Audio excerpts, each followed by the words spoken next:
Hey everyone, welcome to Wealth Redefined. I'm your host, Michael Reynolds, independent financial advisor, owner of Elevation Financial. Thanks for joining me today as always. All right, we'll talk emergency funds today. Not a flashy topic, but an important one, an interesting one. So we'll talk about how big should your emergency fund be today. So let's start with just a quick foundation on emergency funds, kind of just set the stage, make sure we're all on the same page on what it is. An emergency fund, it is for unexpected emergencies or expenses. It is a savings account or a bucket of money that is designed to be a buffer between you and emergencies. Things that are unexpected, things that come up that are large expenses that you weren't planning for, things that you need immediate cash for. That's what your emergency fund is. I like to I'm going to have a couple kind of adjacent side notes throughout this show today, but I want to talk about the difference between emergency funds and just general savings for a moment as well. So emergency funds, your emergency fund is designed to be that kind of stopgap, that buffer, that insurance policy in essence, so to speak. It's not necessarily something that is meant to be used for, saving up for a new car or a down payment or something like that. That, in theory and ideally, in my opinion, should be separate money or should be money over and above your emergency fund. So the emergency fund is really designed for stuff that is unexpected. If you're saving it for a down payment for a house, maybe for a new car, saving it for a vacation, a large appliance, whatever it might be, that ideally would be money that is in addition to your emergency fund. So the definition, again, that we're using here today is emergency fund is something for unexpected expenses. So your emergency fund is designed for that kind of stuff. So we've probably heard rules of thumb about emergency funds. The main rule of thumb that we hear is that it should be 3 to 6 months of expenses. It's like most rules of thumb. It's not a bad thing. It's not a bad idea to have that as kind of your target. It's better than 5 months. It's better than 1 month. It's definitely a reasonable target. But like most rules of thumb, it's not one size fits all. There are different scenarios where different targets or different metrics might make more sense depending on your individual situation. So a rule of thumb is always a good starting point. But again, not a one size fits all. So we're going to talk about the different factors today that can adjust that rule of thumb for your specific situation. One more adjacent side note here.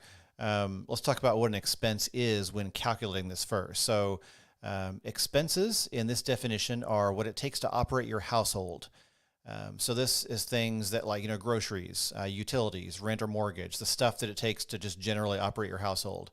It does not include vacations, irregular purchases, lots of eating out, stuff like that. So if you're calculating your expenses and you're calculating what your monthly expenses should be for operating your household, you want to not include things that are irregular like vacations or things like that. So you want to include things that are just the baseline expenses you need to operate your household. So that the idea goes that if you lose a job or income is interrupted or something like that happens, you don't go on vacations, you don't eat out a whole bunch, you just kind of maintain the household until you get income back in place or something. So that's what we use to calculate expenses typically when we're planning. All right, so what are some things that customize the rule of thumb for your situation? One, stability of income is a big one. So things like your current employment, whether your career or profession is in demand or how in demand it is, those are things that can customize the rule of thumb for your situation. So here's some examples. So let's say you're single, you have 3 kids, and your job is fairly inconsistent or irregular, and it's not necessarily super stable. That would be a good argument for having a larger emergency fund if possible, or shooting or targeting for a higher balance, or maybe more like, higher than 6 months of expenses, maybe 9 months of expenses if possible, sort of a longer runway.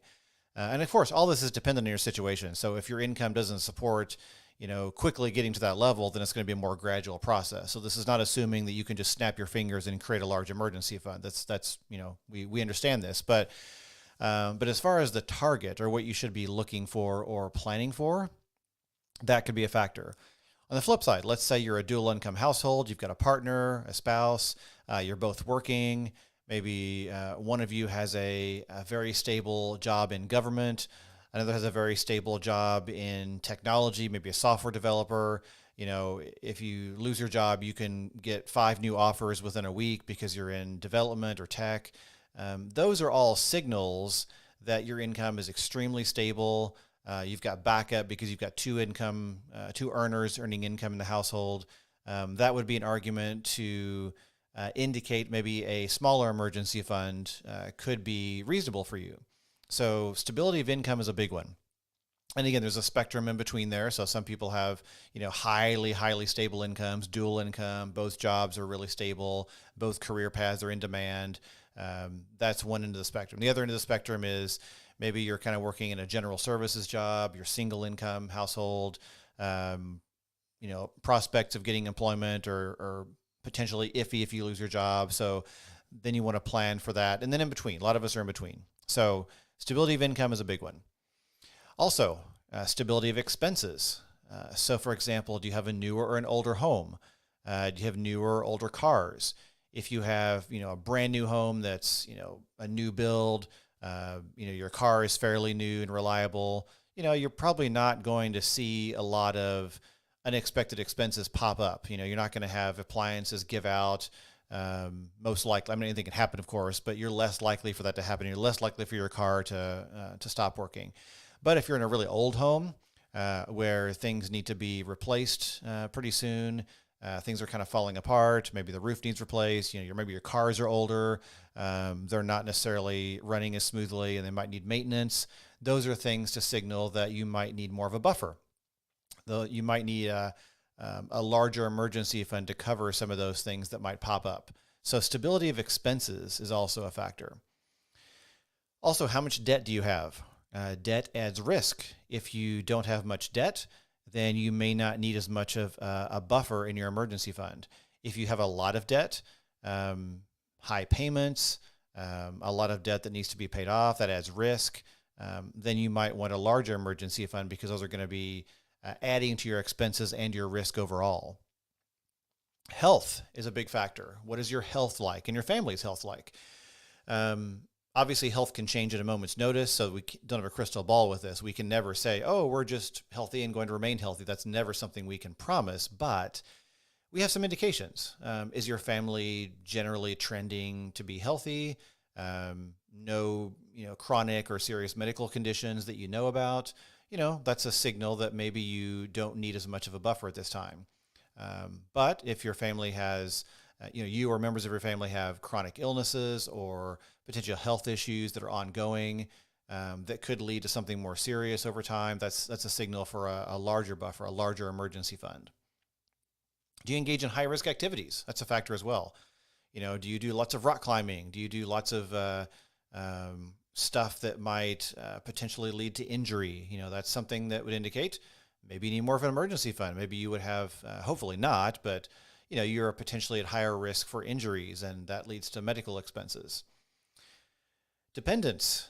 Do you have dependents, kids, pets? How many? Also a factor. So the more dependents you have, the more exposure and chance you have for something to happen. Kids get hurt, kids get injured, stuff happens. You might incur medical expenses when someone falls out of a tree or breaks a leg or something. So dependents and supporting those dependents is a factor in determining how large your emergency fund should be. What about your financial support network? Do you have lots of family that lives nearby, for example, where if you got in a pinch, you could lean on them for help? Or are you in a place where you don't really have a lot of friends and family nearby that could help you? If your financial support network is pretty minimal, maybe you should shoot for a larger emergency fund because you've got to kind of self-support in a stronger way. Or again, if you have a large financial support network nearby, you've got people you can lean on, family that could help out in lots of different ways.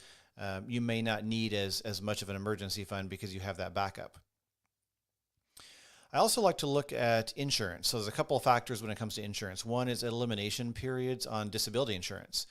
As my own kind of personal rule of thumb, I like to have an emergency fund that is at least as large in terms of number of months of expenses to match up with your elimination period in disability insurance. So let's say your disability insurance has a 90-day elimination period. Elimination period, as a definition, is how long before your disability insurance kicks in. So let's say you have a job, you get injured, you can't work for 3 months, or let's say you can't work for 6 months. I'll just kind of make up a scenario. And you have a 90-day elimination period. That means it will take 3 months before your disability insurance will kick in and start paying you the disability benefit to replace your income, at least somewhat. So in those 3 months, you're going to need income. That 3-month emergency fund will match up with that and cover that income or cover that money you're going to need before your disability insurance kicks in. Is more potentially better? Yeah, in theory, but at least I would make sure you have enough to cover that elimination period. Sometimes elimination periods can be 6 months or more. So if you have a 6-month elimination period on your disability insurance, a 6-month emergency fund at minimum, in my opinion, would be ideal. So you might want to look at your disability insurance and get a sense of what your elimination period is so you're aware and you can possibly match up your target for your emergency fund with that. Also, insurance deductibles. I like to look at those as well. So in your home and auto insurance, if you have high deductibles, if the higher your deductibles are, the more of an argument that is to me to have a larger emergency fund, because if something happens, you have an accident or a claim, that deductible is going to be what you pay before insurance kicks in, which means that you're going to cover that somehow. And your emergency fund would potentially be how you would cover that deductible. A lower deductible means your emergency fund might be lower, more appropriate to be lower. Now, it's kind of chicken or egg here, because we can look at it in terms of, hey, your deductibles are high, therefore emergency fund should be high as well. But you can also look at it as, well, if your emergency fund is well funded and large enough to be a very good buffer, then your deductibles can in theory be higher. So you can kind of look at it in either direction. You can say, well, my deductibles are high, need to have a high emergency fund, or my emergency fund is well funded, therefore I can have higher deductibles and therefore pay lower premiums. So it kind of goes both ways. Finally, I also like to look at what other liquid investments you have. So I want to be careful here, because in general, it's not ideal to invest your emergency fund. Now, I think you can invest part of your emergency fund safely and sensibly if it makes sense for your situation. So for example, let's say your emergency fund your target is 6 months, but you have 3 months in cash and then 3 months in a very conservative low risk investment. I don't think that's a terrible thing. I think that you're still generally targeting 6 months. Are you putting half of it at a little bit of a risk? Yeah, potentially. It could go down. But if you're putting it into conservative investments, they're ideally not going to plummet as much if the market crashes or if the market goes down. So you're not going to see huge swings.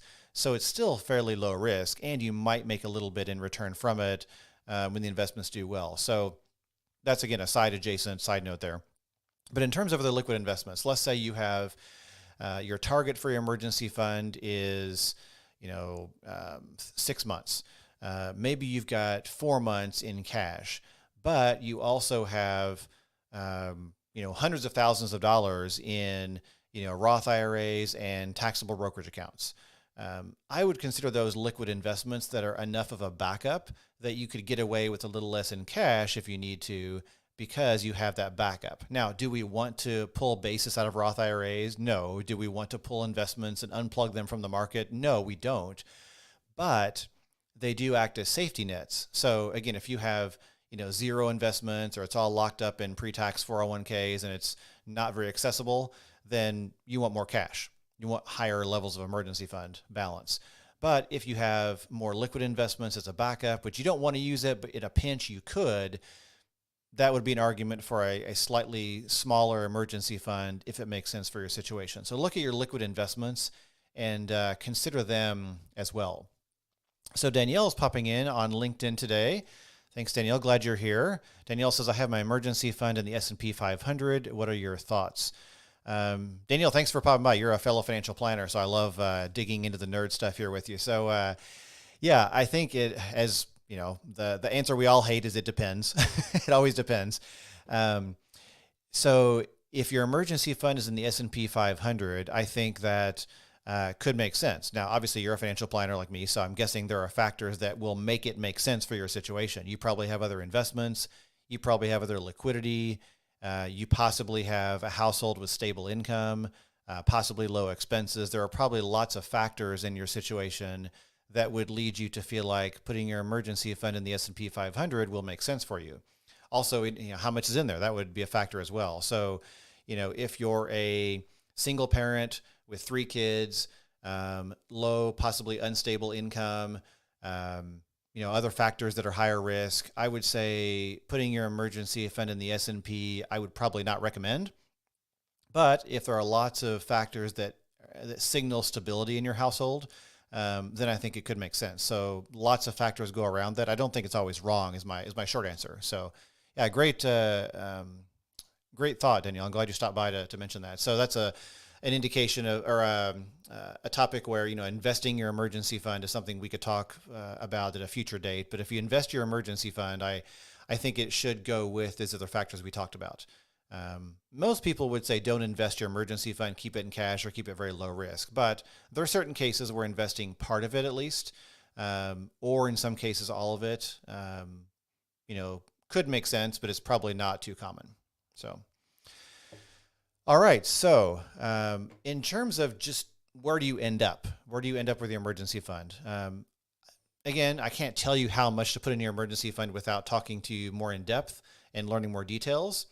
But I want to say that it's not a bad thing, or it's not uncommon to have an emergency fund that is 9 to 12 months of expenses.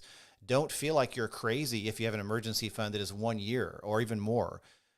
That's not crazy. That's not a unusual or a weird thing. So, if you feel like you want to have that stability, you want to have that 1 year target because maybe your income is unstable, maybe you're a business owner with irregular income, maybe there's other high risk factors in your life, you just want to have that psychological buffer to lower your stress, which is also valid. All that is valid. It's okay to have a year in the bank. Now, can you go overboard? Potentially. Yeah, if you have 3 years of cash in the bank and you have 2 stable jobs in your household and so much else in your life is stable, that might be overkill. Maybe invest some of it. But if you want to go beyond the 3 to 6 months, that's not necessarily bad, not necessarily wrong. Also, let's say you want to go lower than 3 months. Let's say you have a 1 or 2 month emergency fund. Again, I'm not going to say that's wrong for you. There may be other factors in your life that indicate that that's okay for you. For most of us, however, I generally see around a 6 month mark being pretty ideal. 6 month give or take is more commonly what I see as reasonable for most people. But again, don't think you're unusual or weird or wrong for having a larger emergency fund. So again, think through those options, think through those different scenarios, different characteristics of your financial life, look at your risk factors, and that ideally will help you customize your emergency fund for your specific situation. So the rule of thumb is 3 to 6 months, but again, like most rules of thumb, doesn't always lead to a one-size-fits-all. You want to customize it for your specific situation. All right, so with that, as always, you can find me on the web at elevationfinancial.com. And if you'd like to reach out, I'm always happy to chat. You can book a meeting on my website. It's called a complimentary money session. If you have questions about this or anything else, I'm always happy to chat.